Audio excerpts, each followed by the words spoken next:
नाज़रीन, पाकिस्तान के atom bomb की असल कहानी क्या है, कितनी मुश्किल सूरत-ए-हाल से निकलकर और कितने पापड़ बेलते हुए किन किन गुमनाम हीरोज ने इसमें अपना किरदार अदा किया, इन तमाम तफसीलात के हवाले से हम आज की वीडियो में बात करेंगे। वीडियो की तफसील में जाने से पहले आप देख रहे हैं तारीख की दुनिया डॉक्टर अली के साथ। हमारे चैनल को सब्सक्राइब कर लीजिए, बेल आइकन को जरूर दबा दीजिए और कमेंट सेक्शन में पाक फौज जिंदाबाद का नारा कमेंट जरूर कीजिएगा। नाज़रीन, इस कहानी का आगाज हुआ अक्टूबर 1954 में। उस जमाने के पाकिस्तान के वजीर आजम मोहम्मद अली बोगरा ने व्हाइट हाउस में अमेरिकन सदर आइजनहावर से मुलाकात की और पाकिस्तान ने अमेरिका के एटम बराए अमन यानी एटम फॉर पीस के मंसूबे में शमूलियत के साथ जोहरी तवानाई के शोबे में तहकीक और तरक्की के लिए जोहरी तवानाई के कमीशन के कयाम का ऐलान किया था। ये आगाज था पाकिस्तान के जोहरी प्रोग्राम का, या दरअसल ये पाकिस्तान की तरफ से पैमान था कि वो जोहरी तवानाई को असलहे की तैयारी के लिए इस्तेमाल नहीं करेगा। नाज़रीन, उस जमाने में पाकिस्तान में इस मसले पर काफी ले दे हुई, क्योंकि बहुत से मुबसरीन के नजदीक अमेरिकन प्रेसिडेंट का एटम बराए अमन के मंसूबे का असल मकसद अमेरिका के अलावा दुनिया के तमाम मुल्कों को जोहरी असलहे की सलाहियत से महरूम रखना और उन पर कदगन लगाकर उन्हें जोहरी असलहे की तैयारी से रोकना था। पाकिस्तान की तरफ से आइजनहावर के इस मंसूबे को तस्लीम करने पर पाकिस्तान में बहुत से लोगों का माथा ठिंका, क्योंकि ये आगाज था पाकिस्तान की तरफ से अमेरिका के कदमों में खुद सपुर्दगी का। उसके फौरन बाद अमेरिका और पाकिस्तान के दरमियान फौजी, सियासी, इक्तसादी शोबों में ताउन और कुर्बत बढ़ना शुरू हुई। और नाज़रीन, उसी साल पाकिस्तान अमेरिका के 2 फौजी मुआहदों सेंटो और सीटो में शामिल हुआ और अमेरिका ने भारी फौजी और इक्तसादी इमदाद के एवज पाकिस्तान की सरजमीन पर फौजी अड्डे कायम किए और अपने फौजी सलाहकार पाकिस्तान भेजे। और इसके साथ ही पाकिस्तान के 5 साला इक्तसादी मंसूबे की तैयारी के लिए अमेरिका ने अपने माहिरीन पाकिस्तान की मंसूबाबंदी कमीशन में तैनात किए। यूं अमेरिका ने पाकिस्तान को मुकम्मल तौर पर अपने हसार में लिया। नाज़रीन, अमेरिका ने अपना असर और सूख इस कदर बढ़ाने की कोशिश की कि पाकिस्तान जोहरी असलहे की तैयारी के बारे में ना सोचे, लेकिन ये अमेरिका की भूल थी। 1960 की दहाई में ये खबरें आना शुरू हुई कि इंडिया बड़ी तेजी से जोहरी तजर्बात की समत बढ़ रहा है, लेकिन इसके बावजूद पाकिस्तान की क़यादत ने जोहरी असलहे के मैदान में बज़ाहिर कदम रखने से इनकार किया, लेकिन दरपर्दा क्या क्या कुछ हो रहा था वो सब उस वक्त सीगा राज में था। 1964 में इंडिया के वजीर आजम जवाहरलाल नेहरू के इंतकाल पर जब पाकिस्तान की तरफ से ताज़ियती वफ्द की क़यादत करते हुए जुल्फ़िकार अली भुट्टो दिल्ली गए, तो उस तवील मुलाकात में जोहरी तवानाई के शोबे में पेशरफ्त पर भी बातचीत हुई। और जब सहाफियों की जानिब से जुल्फ़िकार अली भुट्टो से पाकिस्तान की जोहरी सलाहियत हासिल करने के हवाले से सवाल किया गया, तो उन्होंने कहा कि मैं ये राज अफशा नहीं करूंगा। इंकशाफ क्या था? 1963 में उन्होंने काबीना में ये तजवीज पेश की थी कि पाकिस्तान को जोहरी असलहे की तैयारी के लिए प्रोग्राम शुरू करना चाहिए। लेकिन दोस्तों, हकीकत ये थी कि जुल्फ़िकार अली भुट्टो ने 1971 में बांग्लादेश बनने के बाद ये फैसला कर लिया था कि पाकिस्तान जोहरी कुव्वत लाजमी हासिल करेगा। वज़ीर आज़म बनने के फौरी बाद जुल्फ़िकार अली भुट्टो ने ईरान, तुर्की, मराकश, अलजायर, ट्यूनिस, लीबिया, मिस्र और शाम का तूफानी दौरा किया। और इस दौरे के 2 अहम मकसद थे।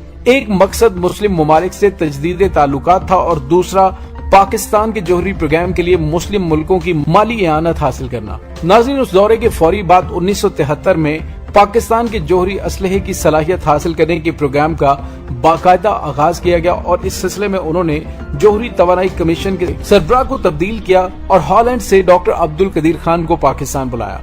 पाकिस्तान के जोहरी प्रोग्राम के लिए उन्होंने फ्रांसीसी हुकूमत को जोहरी रीप्रोसेसिंग प्लांट की तामीर की पुरानी पेशकश की तजदीद के लिए आमादा किया। नाज़रीन, जुल्फ़िकार अली भुट्टो जिस तेजी से जोहरी प्रोग्राम को लेकर आगे बढ़ रहे थे, उससे अमेरिका कतई नापसंद कर रहा था।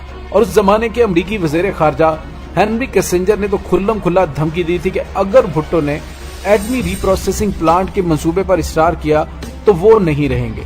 न सिर्फ उन्हें इक़्तिदार से हटा दिया जाएगा, बल्कि उनकी जिंदगी का भी खात्मा कर दिया जाएगा। लेकिन दोस्तों, जुल्फ़िकार अली भुट्टो ने जोहरी सलाहियत का जो प्रोग्राम शुरू किया था उस पर काम जारी था और उसे उन्होंने हर हालत में मुकम्मल करने का फैसला कर लिया था। पाकिस्तान के साइंसदानों ने कोहोटा की तजर्बागाह में सन 1976 में यूरेनियम की अफसदगी का काम शुरू किया और उनकी ये मेहनत 1978 में रंग लाई और 1982 तक वो 90% यूरेनियम के काबिल हो गए। डॉक्टर अब्दुल कदीर खान के मुताबिक पाकिस्तान के जौहरी साइंसदानों ने 1984 में जौहरी बम तैयार करने की सलाहियत हासिल कर ली थी। उन्होंने जनरल ज़ियाउल हक से कहा था कि वो खुल्लम खुल्ला पाकिस्तान की तरफ से जौहरी बम की तैयारी के अज़्म का ऐलान करें, लेकिन उनके अमरीकी नवाज वजीर खारजा और दूसरे वजीरों ने सख्त मुखालिफत की। लेकिन दोस्तों, ये हकीकत है कि पाकिस्तान 1984 में एटम बम का कोल्ड टेस्ट कर चुका था। आखिरकार मई 1998 में जब इंडिया ने जौहरी तजर्बात किए तो पाकिस्तान के लिए कोई चारा न रहा कि वो भी जौहरी तजर्बात करे, और यूं पाकिस्तान भी जौहरी ताकतों की सफ में शामिल हो गया। नाज़रीन, आज यौम तकबीर है और हम खराज तहसीन पेश करते हैं एटम बम बनाने के लिए छोटे से छोटा और बड़े से बड़ा काम सरंजाम देने वाले वतन के उन हीरोज को और उन गुमनाम राहों में मारे जाने वाले उन मुजाहिदों को, जिनकी कोशिशों और कुर्बानियों से आज पाकिस्तान दुनिया की 7वीं और इस्लामी दुनिया की पहली एटमी ताकत बना। और इसी ताकत की वजह से हमसे 10 गुना बड़ा दुश्मन और हमारे मगरिब में बैठे हुए दुनिया की जदीद तरीन टेक्नोलॉजी से लैस मुमालिक की जानिब से हर हथकंडा इस्तेमाल करके देख लिया गया, लेकिन पाकिस्तान का एटम बम से ज्यादा मजबूत हाथों में है। और इसी वजह से दुश्मन की जरूरत नहीं कि वो पाकिस्तान की तरफ मैली आंख से देख सके। नाज़रीन, पाकिस्तान के एटम बनने के बाद पाकिस्तान ने जिस तेजी के साथ मिसाइल टेक्नोलॉजी में तरक्की की, वो अपनी मिसाल आप है। इस वक्त पाकिस्तान दुनिया का सबसे छोटा एटमी मिसाइल बनाने वाला मुल्क भी है। उससे छोटा एटमी मिसाइल अमेरिका के पास भी मौजूद नहीं है। इससे जाहिर होता है कि पाकिस्तान ने दुश्मन की हर उस वार टैक्टिक्स का तोड़ निकाल डाला है जो कि वो पाकिस्तान के खिलाफ करना चाहता था। और नाज़रीन, जहां पे आपको ये भी बताते चलें कि पाकिस्तान के एटमी साइंसदान डॉक्टर अब्दुल कदीर खान का कहना है कि मिसाइल प्रोग्राम के हवाले से पाकिस्तान का शुमार दुनिया के उन चंद ममालिक में होता है जो कि बहुत बेहतरीन टेक्नोलॉजी के हामिल समझे जाते हैं।